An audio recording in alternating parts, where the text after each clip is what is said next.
At 7 o'clock, I'd like to call the meeting to order. Please rise for the pledge. I pledge allegiance to the flag of the United States of America and to the republic for which it stands, one nation under God, indivisible, with liberty and justice for all.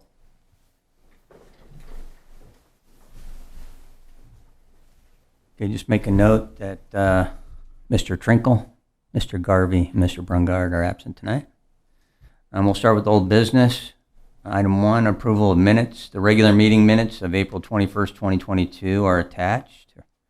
I need a motion to approve the regular meeting minutes of April 21, 2022 as presented. So moved. Second. I have a motion and a second. Call the roll. Mr. Bueller? Yes. Mr. Clemens? Yes. Mr. Studnicka? Yes. Mr. Kirby? Yes. Mr. Major? Yes. Motion passed. Audience participation. Is there anyone in the audience who would like to address the council on an item that is not on the agenda? No takers? New business. Item number 2 is ordinance number 1082, an ordinance to rezone 00000 Gilman Road from A1 Agricultural District to L1 Light Industrial District. Authorized agents for Robert E. Eberth, Bev Wrench, and Ed Eberth, owners of property at 00000 Gilman Road, have applied to rezone the subject property from A1 Agricultural District to L1 Light Industrial District. This rezoning, if approved, will allow the property owners to develop a business park in this area. At the April 20 regular meeting of the Planning Commission, the Commission voted to approve the rezoning and referred to the City Council for an approval. So I need a motion to approve with conditions, remand back to the Planning Commission, or deny with a supermajority vote of the governing body. Ordinance number 1082, an ordinance to rezone 00000 Gilman Road, A1 Agricultural District to L1 Light Industrial District. I move to approve ordinance number 1082. Second. Go ahead. Did you say second? Second. Okay. I have a motion and a second to approve. Any discussion? Do we have any idea what they want to put in there, Matt?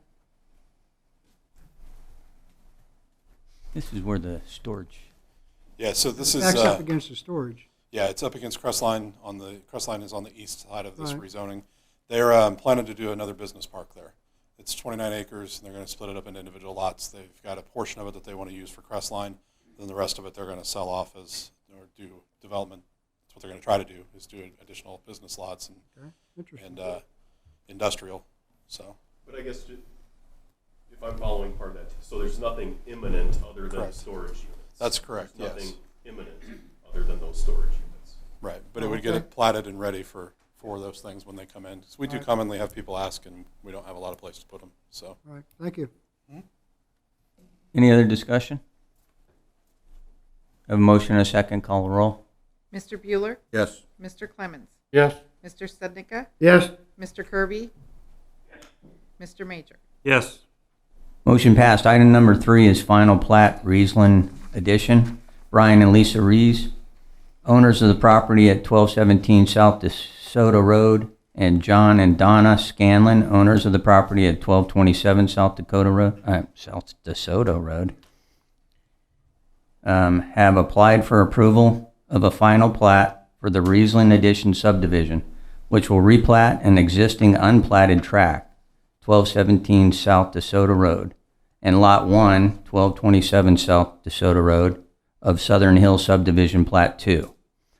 This final plat, if approved, will allow the property owners to subdivide approximately 10.48 acres from the existing 2 lots into 3, allowing for the potential future construction of a single-family home between the 2 existing homes along DeSoto Road. No modification of zoning is being requested in association with this preliminary plat. However, the city staff did request additional right-of-way in front of 1217 South DeSoto Road to extend the right-of-way in this area so that it is uniform between the properties on the east side of DeSoto Road. The Planning Commission voted to recommend approval of this final plat application with a 6-0 vote. I need a motion to approve the final plat for the Riesling addition. So moved. Second. I have a motion and a second. Any discussion? Just a question. Isn't one of these properties, the young man that was in here 2 weeks ago about paving his driveway and putting another building in there? No, Doesn't that sit between these two properties? he does not. That property owner lives farther west. In fact, he's west of McIntyre Road. Sorry, south, farther south. He's south of McIntyre Road along DeSoto Road. This property is right across from the high school. Correct? So what happens if they say no to the right-of-way that we requested? It wouldn't have made it this far, honestly. We required that in order to allow him to plat it. Okay. Yeah, I mean, because we're trying to clean up that right-of-way on that side and make it all uniform. So who owns this property? The property I that's thought being, it was Brian and Lisa Reese's property. they own a portion of it, but because there's a portion of it, the property line's being moved over on the Scanlon's property as well, because Scanlon owns the piece that's behind it. And so it took both of them in order to be signatories on the plat in order to do this. Because Lisa and Brian own the piece that's up front, Yes. but Scanlon's own the piece that wraps around that to the back. It's like an L. Right. Yeah. Right. So, I read since all they're about making- it. I was just trying to, and I thought Brian and Lisa Reese owned all of that. So since they're trying to make that new lot one long lot, Right. they had to have Scanlon's sign off on it too. Okay. So Any other discussion? Put another family there. that's the idea, yeah. Got a motion and a second. Call a roll. Mr. Bueller, Yes. Mr. Clemens, Yes. Mr. Stednica, Yes. Mr. Kirby, Mr. Major. Yes. Motion passed. Item number 4 is Lansing Planning Commission appointment. There are 2 positions on the Planning Commission whose terms expired on April 30th, 2022. These positions have been advertised, but only one application has been received. The application received is from an existing board member wishing to continue service in the Planning Commission.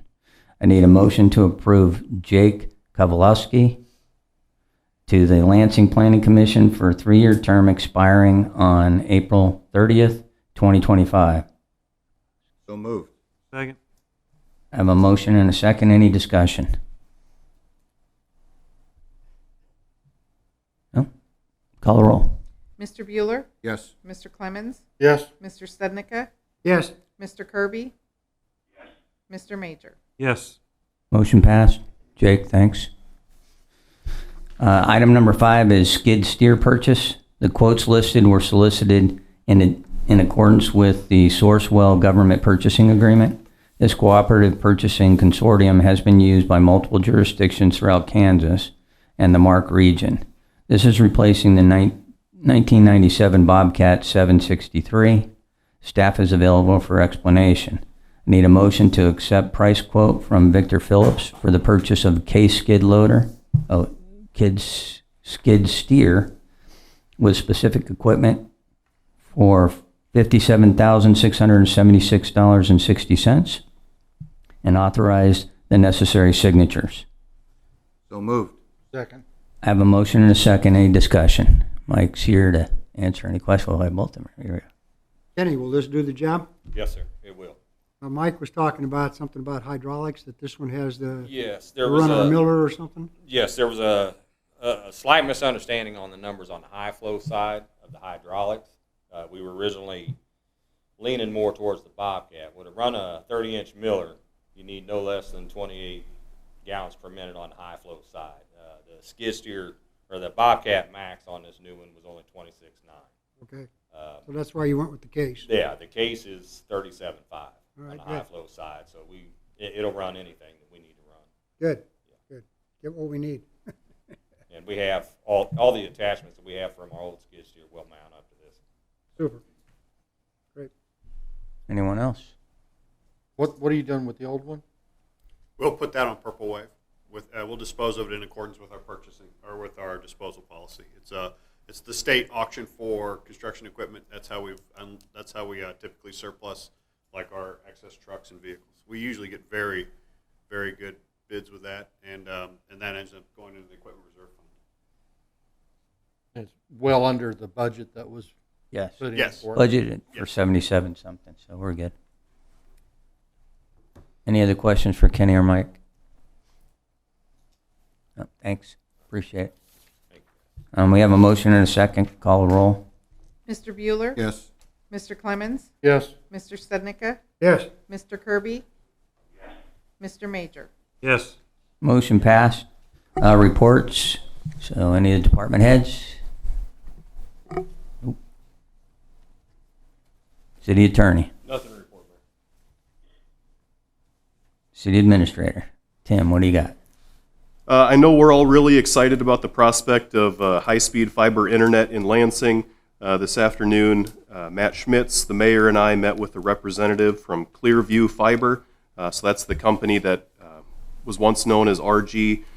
They're going to have a representative at our meeting on either May 19th or June 2nd, where they can answer your questions and brief you all on their timeline and how that's going. So it's getting exciting, though. You can start to see some of their equipment at the Humane Society. So I know they're getting ramped up, and we're really excited for that. So if you guys do have very specific questions, try to let me know, try to let Matt Schmitz know so we can pass those along to her before she comes to our meeting so she can be prepared. We are in the process of getting health insurance bids for the next year. Our current provider went up pretty substantially. A different health insurance provider is about flat from what we are paying right now. So there'd be a pretty decent amount of savings for the city and our employees. We did do a survey of employees to find out how they were leaning. And most of the employees were okay switching to a different provider since we've been with Aetna for about 5 years. So we don't have a formal recommendation or anything yet, but we're leaning toward switching that. So as we get more finalized numbers, we'll bring those back to you. But it's looking likely that we would change health insurance providers for next year. So, finally, in my report, I put a little briefing about ward maps. We had spoken about that back in February, and I know at one point we were kind of led to believe that we could split census tracts as long as the wards would still be along arterial roads. And if you remember the map that we showed you guys back in February, it was very clean and split on arterial roads, and Wyndham was all in one ward. Ward 3 stopped at Gilman. So, I mean, it was just an easy to understand map, and I think our citizens would have really liked it. We found out a few weeks ago that the Secretary of State will not let us split census tracts. So the map that we'll bring before you guys at a future council meeting will probably look pretty similar to our ward maps now. Everyone is still in the same wards. There's no changes in that sense. So the maps would probably be pretty similar. And again, the unfortunate thing about that, that means, if you guys remember, there's a small piece of Ward 3 that hangs below Gilman Drive. 90% south of Gilman is Ward 2, except there's that one little tip. And again, we're not able to split that because of the census. Another unfortunate item of that, Wyndham, it's nice when you can have one subdivision be in one ward. Wyndham will be in two separate wards again, based on us not being able to split up census tracts. So it was disappointing after all that work we did back in February, and I know we briefed you guys on that too. But we'll have an updated map for you guys at a future council meeting for you to look at, for you to provide feedback. But like I said, it's pretty comparable to the maps we have now. So. I thought the wards had to be tried to be equaled up by after the census based on population. And you're saying you can't split a census tract. I'm confused as to what that means. So the census tracts, if you remember, the maps have a lot of different shapes and things like that. Like, sure. There are some census tracts that are like 40 people, and then there are some census tracts that are 500 people. Yes. And a census tract that is 500 people that overlaps an arterial road in Lansing, Yeah. originally we were trying to split that So, you know, in the case of Gilman, everything south of Gilman would be Ward 2, everything north would be Ward 3. And so we're not able to split census tracts. And the reason for that is? The Other than Secretary, the Secretary of State? well, I'm not positive what their reasoning was, but I know we spoke to Janet Klaczynski about it. We had a meeting with her about that a month or two ago, and I know she contacted the Secretary of State. And I don't know what the explanation was, to be honest. So, but. So, and that's uniform across all cities? Or is it something that we can home rule out of and just do what we? I'm not positive. You know, maybe if we were Overland Park, maybe the Secretary of State would have fielded our phone calls more promptly. I don't know. I'm not sure we were ever given an explanation other than just being told that we can't do that. Mike, do you have any more details than? Kelly actually met with. Yeah, Kelly actually went and met with a representative from the United States Census Bureau, and they explained that they just don't let you break those blocks into smaller pieces. There is a procedure to do it, but that procedure has to be based upon an administrative action such as an annexation or something of that sort. But just because it looks better, they just pretty much told us that the blocks are the blocks are the blocks. Yeah, but yeah. I mean, to me, it doesn't make any sense. So, like, if We agree. if your town continues to grow, right, off into a different direction, and you still have a smaller population over here, you can't then try to equal up your wards, which you're representing the citizens in those areas. That makes absolutely no sense to not equal it up. Well, the total amount for the wards will still be comparable, but it's just. Well, it's getting worse and worse. Yeah, that's true. I mean, over the years, we've seen it kind of start going the other way. If you just straight up, if you only have 10,000 people, right? I mean, and the breakup is 3,000, 3,500, 2,000, and, you know, that's not really equal representation. So, I mean, I have an issue with it. I'd like to know if we can home rule out of it. If it's a uniform thing across Kansas to all the cities, then we wouldn't be able to do it. But if we can do it, we should do it like we want to do it. Well, I'll check into it, Mayor, but it could be a federal question, because as Mike's indicated, if they were talking to the Census Bureau, that may be something that comes on high down, so we'll look at it. Yeah. And I don't know if the Secretary of State's involved too, because again, based on which wards people are in, changes where they're voting and all of those things, so I don't know if that's why the Kansas Secretary of State's involved. But I mean, I want to clarify, I mean, we agree, Yeah. and the maps that we're showing you guys probably at the next council meeting, they're not our preferred maps. But again, since we're not able to split up those big blocks, it's Right, it's going to be the same. It's going to be pretty much the same. There will be a few different. There'll be a few changes, but yeah, for the most part, it will be similar to what the ward boundaries are now. Yes. Okay. Yep. Well, I mean, I just want you to check on That it. intersection that we do or do not know what's going to go in there, right? The old farm, Oh, right? That's Ward 2. Right. You know, if it winds up being a neighborhood, I'm going to grow by another 200 or 300 Mm-hmm. or larger. Yeah. All right. Because, you know what I'm saying? I mean, this Well, I mean, in the this same, absolutely makes if you no look sense. across where we're developing, Yeah. you're going to have that issue almost all of those Oh, the locations. reason I asked the question is because I've seen Ward 2's boundary creep down from East Kansas to East Mary, and now it splits Hithergreen coming up through my neighborhood. Neighbors that were right across the street from me that were in Ward 2 for years are now Ward 1 this last go around. You know, so I'm when you say census block, I'd really like to know who lays those out and how that really works. You know, The census people do. confused. The census people do.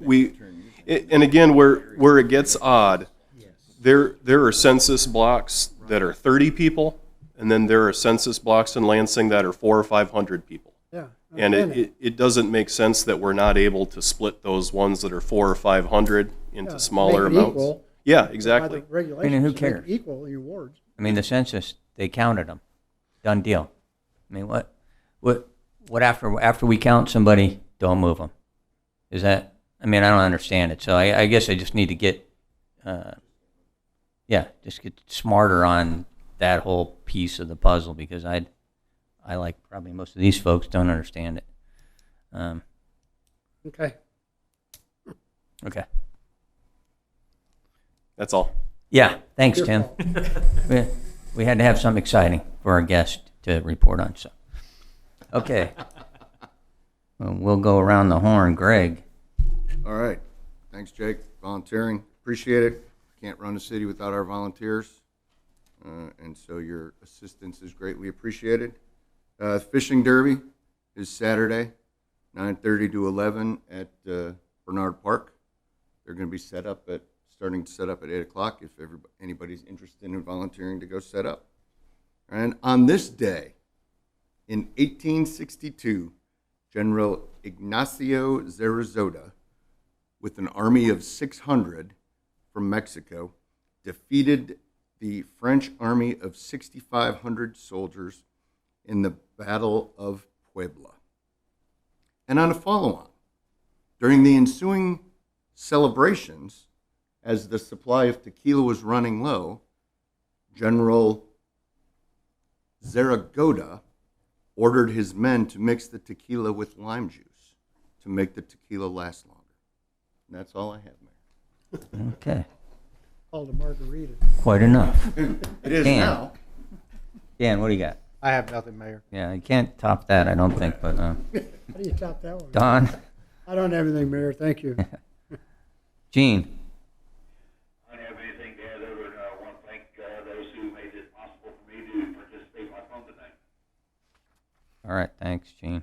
Marcus? You got- Yeah, thanks, Jake. I appreciate it. And I got one last question. Tim, I know we talked about it, and we talked about doing door hangers. So that new policy that we wrote, passed, published, getting out there, reference RVs, boats, campers, where are we on that again? What's the latest status on that going into effect, or it is in effect, and people only? I think it's technically in effect, but I think we were going to try to put door hangers and notify people, and I know our staff had been creating a list of all the places that are non-compliant, and we were going to reach out to them, because I think our goal was to give people verbal heads up before we start writing tickets. I'm not sure if we've started putting door hangers or anything like that. But we've got it Sure. publicized everywhere, right? I mean, we've knocked the door down between our Lansing City website and everything, right? I mean, Right, yeah, it's been published in the paper. I believe the ordinance has been posted on the website. If it hasn't, it'll be shortly. And then our code enforcement officer, Richard's been working with Caraway Printing here in town to get door hangers made up. Yeah. Then we're going to start, he's going to go around and start hanging door hangers on basically anywhere he sees an RV like that. We do have a list as well, and he'll start with that, make sure that he hits everybody that's on that list. But the idea was to try to kind of do an education series during the summer. Yes. And then maybe late August, early September, start really enforcing it, where if somebody hasn't addressed it on their own, then we would start issuing tickets, doing what we need to enforce it. That was how I was thinking of it anyway. I mean, Yeah, I think that's how we talked about it in the just trying to work give them some time session. to acclimate to it before we really start hammering people, So Okay. Is he going to be driving around looking for violations, or is relying on somebody reporting? no, he's driving around looking for him. He's already got a map put together that he's been working on for a while now, since Councilman Major brought it up last fall, I think. Last fall. Yeah. Since then, he's been kind of putting a list of addresses and a map together, so he can have places that he knows he's got to go hit and try to educate those people on what the requirements are now. Thank you. So, sure. Thank you. Sure. Thanks, Jake. Appreciate it. Thanks for coming again tonight. Appreciate it. And with that, I recommend that we adjourn. Second. I have somewhat of a motion and a Have a second motion that we adjourn. to adjourn. Call a roll. Mr. Bueller. Yes. Mr. Clemens. Yes. Mr. Studnicka. Yes. Mr. Kirby. Mr. Major. Yes. We are adjourned.